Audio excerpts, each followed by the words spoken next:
Hi guys, ഇന്നൊരു mini വ്ളോഗാണ്. കുട്ടിപ്പട്ടാളവും എൻ്റെ അമ്മയും അച്ഛനും ഞാനും ഒക്കെ കൂടി പത്മനാഭസ്വാമിയെ പൈങ്കുനി ഉത്സവം തൊഴാനായിട്ട് പോകാനുള്ള തയ്യാറെടുപ്പിലാണ്. ഇതാ ബസ് സ്റ്റോപ്പിലെത്തി.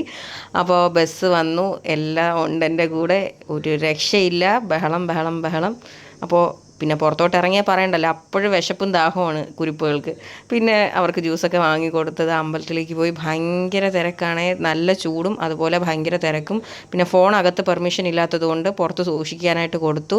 അത് കഴിഞ്ഞ് അമ്പലത്തിനകത്ത് പോയി തൊഴുതിട്ടൊക്കെ ഞങ്ങൾ ഇറങ്ങി. അപ്പോഴത്തേക്ക് ഇതാ കണ്ട, അവിടെ പ്രോഗ്രാം നടക്കുകയാണ് അമ്പലത്തിൻ്റെ ഫ്രണ്ടിൽ. ഒരുപാട് കുട്ടികൾ അരങ്ങേറുന്നുണ്ട്. അപ്പോൾ അതൊക്കെ കാണാൻ തന്നെ ഭയങ്കര സന്തോഷമാണല്ലേ. പിന്നെ ഈ ഒരു അമ്പലവും അമ്പലക്കുളവും അതിൻ്റെ പരിസരമൊക്കെ നമുക്ക് ഭയങ്കര പോസിറ്റീവ് എനർജി നൽകുന്ന ഒരു കാര്യമാണല്ലേ. അത് കഴിഞ്ഞ് ഇതാ കുട്ടികളൊക്കെ ഇങ്ങനെ അരങ്ങേറ്റമൊക്കെ കഴിഞ്ഞ് ഓരോരുത്തരെയായിട്ട് അടുത്ത പ്രോഗ്രാമിനായിട്ടുള്ള തിരക്കിലാണ്. പിന്നെ അച്ഛനും അമ്മയും മക്കളെ കൊണ്ടങ്ങ് പോയി.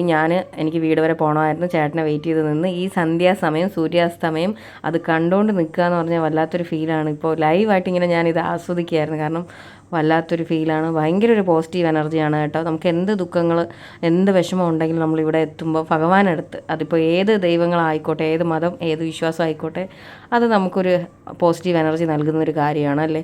അങ്ങനെ ഞാൻ ഇന്ന് കുറച്ച് വീഡിയോസും കാര്യങ്ങളൊക്കെ എടുത്തു എനിക്ക് അപ്ലോഡ് ചെയ്യാനായിട്ട്.